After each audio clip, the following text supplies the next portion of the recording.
di pojok selatan ini ada sesuatu yang ternyata diuri-uri oleh warga setempat dalam sebuah cungkup permanen yang terbuat dari kayu dan genteng ya, yang di dalamnya kita sangat penasaran seperti apakah suku Kalang yang dimaksud.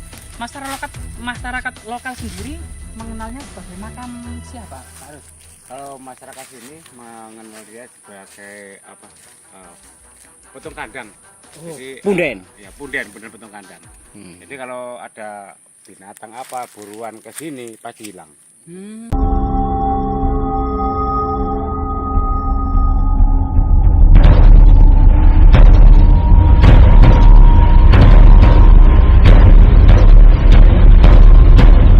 Mereka hidup dalam komunitas-komunitas yang biasanya membuat rumah-rumah dari kayu.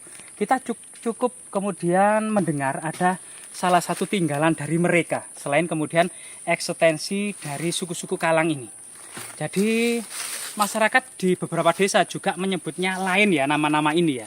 Ada yang mengatakan itu apa namanya endol atau semacam jenis-jenis genderuwo itu loh. Lah itu. Jadi coba kita telisik ya bersama-sama. Di lokasi ini, nah, selain kemudian di sini kita menyaksikan banyak sekali ini ya, seperti salju. Seperti salju. Ini generasi now tentu belum tahu ini tumbuhan apa sebenarnya. Jadi ini tumbuhan kapuk hutan ya, atau randu hutan yang cukup besar, dan ini biasanya pada masa lalu itu buat kasur, buat bantal di dalamnya itu memang empuk ya. Selain itu juga habitat di pohon kapuk ini kita akan mengetahui ya, karena bersama masyarakat ini burung apa ini Pak Terus? Elang.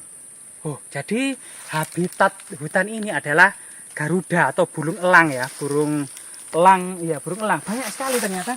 Ini adalah burung elang. Nah, seperti ini ya. Ini adalah sayap-sayap atau bulu elang ya, yang bersatuan dari atas pohon. Dan ini cukup unik ya, seperti apa namanya pena pada masa kuno yang dikasih apa tinta kemudian untuk menulis. Nah, ini sesuatu yang menarik ya.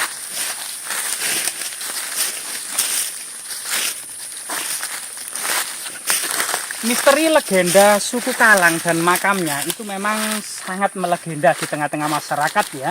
Dan suku-suku Kalang ini adalah belum menjadi bagian warga Indonesia diduga ya. Jadi hidup di pedalaman-pedalaman hutan yang sangat terisolasi, bahkan tidak pernah tahu akan dunia luar, termasuk kemudian keberadaan semacam negara Indonesia tanpa KTP. Mereka memang di luar kampung, mereka jauh di dalam pedalaman hutan yang konon katanya masih eksis hingga saat ini. Beberapa pesawat dan drone yang ditaruh di atas, yang diterbangkan di atas sungai Amazon di Brasil itu juga sempat melihat keberadaan suku-suku pedalaman yang tidak teridentifikasi atau ya belum teridentifikasi. Apakah kemungkinan di lereng Gunung Anjas-Moro yang sangat luas ini ada semacam suku-suku pedalaman seperti itu? Bagaimana dengan suku Osin itu, Kang? Katanya itu di Jawa Timur. Bukan, kalau suku Osin itu adalah masyarakat Banyuwangi, ya, Banyuwangi, atau masyarakat suku Banyuwangi, suku asli yang merupakan pencampuran antara Jawa dan Bali. Di situ kemudian ada budaya Osing. Nah, ini berbeda. Beda ya. Ini juga masyarakat ini juga berbeda dengan suku Baduy atau suku yang ada di Jawa Barat ya, yang hidup terisolasi jauh dari perkampungan, tapi mereka terdata oleh warga negara Indonesia sebagai warga negara Indonesia. Tapi kita tahu bahwasanya suku-suku Kalang yang hidup di gunung ini menurut penuturan warga masih menggunakan pakaian-pakaian dari kulit kayu atau kulit-kulit binatang ya. Nah, ini sangat menjadikan kita jadi sangat penasaran sekali.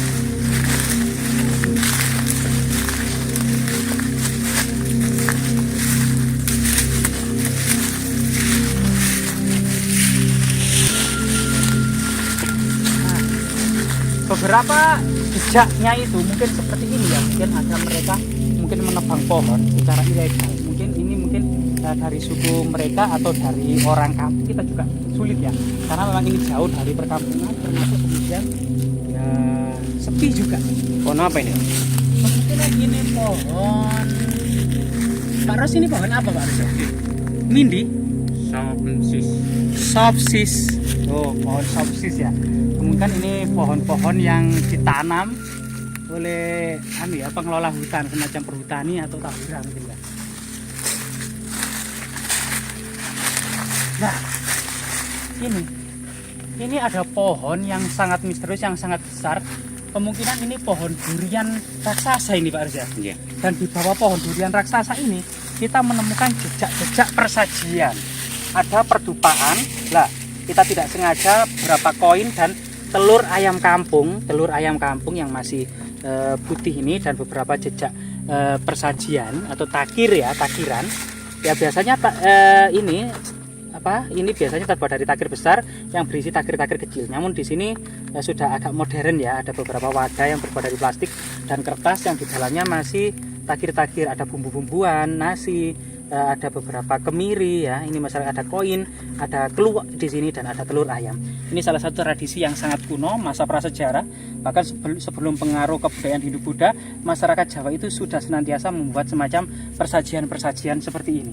Dan tepat di bawah pohon durian raksasa ini ada persajian, entah apa yang dimaksud. Kemungkinan biasanya harus ada hajatan atau lagi melaksanakan selamatan gitu, biasanya menaruh seperti ini harusnya. Iya. Nah ini adalah sebuah tradisi kuno ya, yang melekat di sini. Artinya jauh dari perkampungan ini ada semacam masyarakat ya yang jauh menuju hutan untuk kemudian menaruh persajian.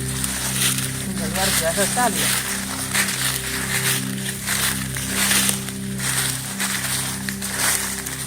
Jadi memang ketika kita menelusuri hutan sehingga kita menjadi kuat dan sehat seperti ini gitu ya. Juga hutan memang benar-benar menyimpan oksigen murni ya yang sangat menyehatkan. Kita juga bisa kemudian berjalan-jalan di hutan ini, manfaatnya bagi kesehatan dan kekuatan tubuh sangat maksimal, sangat besar sekali.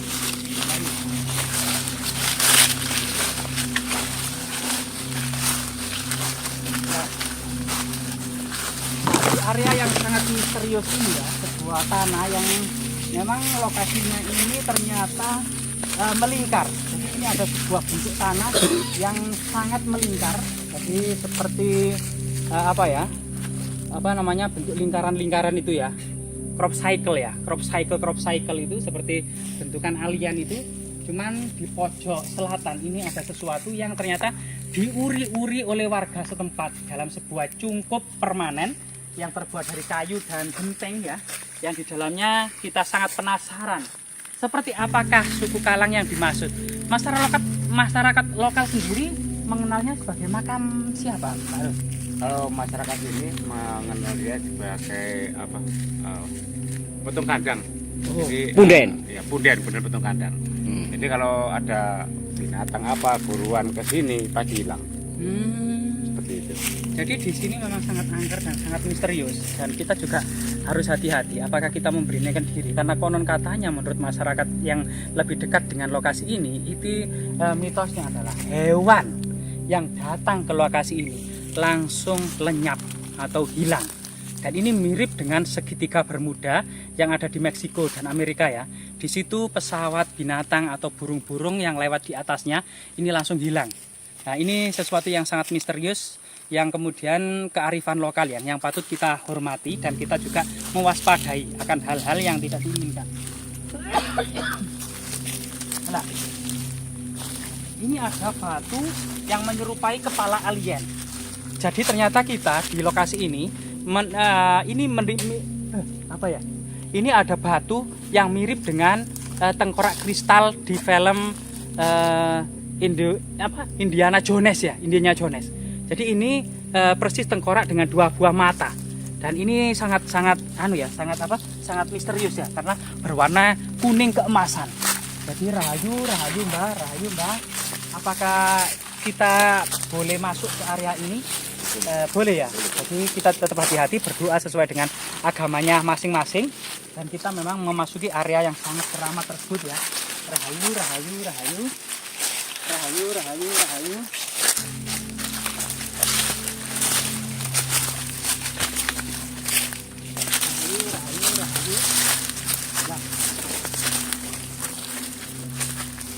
Masyarakat mengenalnya dengan makam petung kandang. Ada istilah-istilah yang sangat magis, dan di sini ada semacam struktur punden berundak-undak, ada beberapa menhir dan dolmen yang diduga ini jejak-jejak kabuyutan atau animisme dinamisme masyarakat yang sangat-sangat kuno dan sangat-sangat masa-masa prasejarah ya. Nah, di sini ada cungkup, namun di dalam cungkup itu kemungkinan tidak ada situs, namun situsnya, nah di sini ada batu aneh. Jadi batu ini menyerupai kepala burung betet atau burung bio. Ini ada paruhnya ya, ini kepalanya. Kemungkinan ini arcaan finis, kita juga sulit, atau batu alam, kita juga sulit mengidentifikasi karena memang banyak hal-hal misterius yang ada di alam. Beberapa batu aneh juga di sini. Tapi ternyata cungkup permanen ini bukan menaungi sebuah situs yang ada di bawahnya. Jadi ada makam yang sangat misterius, berbeda dengan makam muslim pada umumnya, karena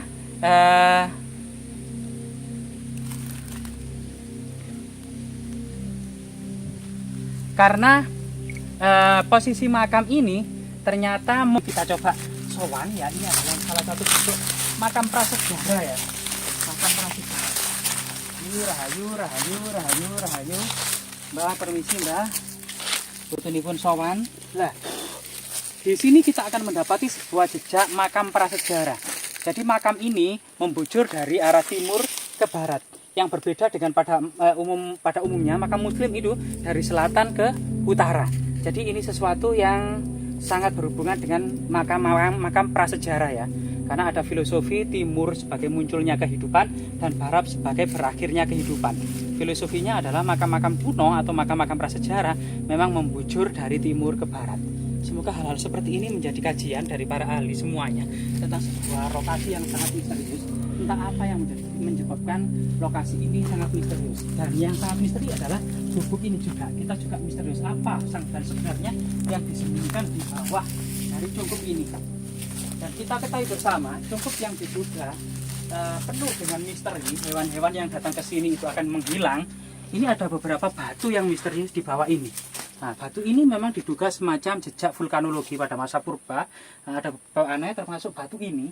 Nah, batu ini cukup aneh juga sebelah sini. Saya coba kamera bisa mengzoom batu yang di sini. Kemungkinan kekuatan magnetnya itu cukup besar, atau ada kekuatan-kekuatan yang lain yang tidak terdefinisikan. Nah, seperti ini. Jadi di sini kita mendapati sebuah jejak batu yang cukup aneh. Ada beberapa bercak-bercak tertentu, misalnya dari beberapa cekungan seperti mata, cekungan seperti telinga, dan beberapa yang lainnya. Dan kalau memang ingatan masyarakat tentang hilangnya hewan-hewan yang datang ke sini, kita masih teringat tentang sebuah fenomena seperti itu ya, yang dinamakan dengan teleportasi. Jadi teleportasi itu termasuk kemudian semacam hal-hal telekinesis, ya, telepati, teleportasi, levitasi. Ini adalah sesuatu yang ajaib yang ada di tengah-tengah masyarakat. Kalau di Austria dan negara-negara maju lainnya, hal-hal seperti ini itu dikumpulkan dalam sebuah laboratorium yang dijaga ketat, ya, yang memang diduga bahwasanya dan faktanya teleportasi, levitasi, telepati itu memang benar-benar ada faktanya. Yaitu teleportasi itu adalah perpindahan benda dari satu lokasi ke lokasi yang lain menembus waktu. Itu bisa, itu dinamakan teleportasi. Jadi ada beberapa tayangan di televisi itu ada suku-suku kuno yang masuk ke dalam area masyarakat modern. Ini adalah teleportasi, dan teleportasi itu benar-benar ada. Namun karena masyarakat Indonesia ini tidak pernah mendapatkan kajian atau riset tentang telepati, teleportasi, atau lativasi, atau kemudian lah itu hal-hal ajaib ini, maka biasanya itu dianggap itu adalah ilmunya para dukun. Padahal para psikologi, jadi para psikologi adalah psikologi tingkatan atas. Di Austria itu anggotanya bukan hanya para dukun, melainkan kebanyakan adalah fisikawan dan saintis. Dari saintis fisikawan saat ini di negara-negara maju lagi meneliti akan fenomena teleportasi seperti di lokasi ini.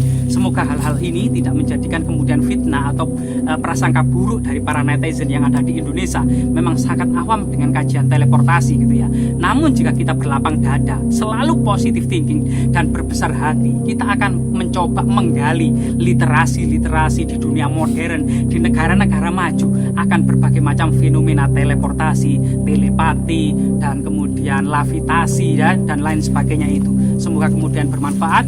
Jas Merah, jangan sekali-kali melupakan sejarah.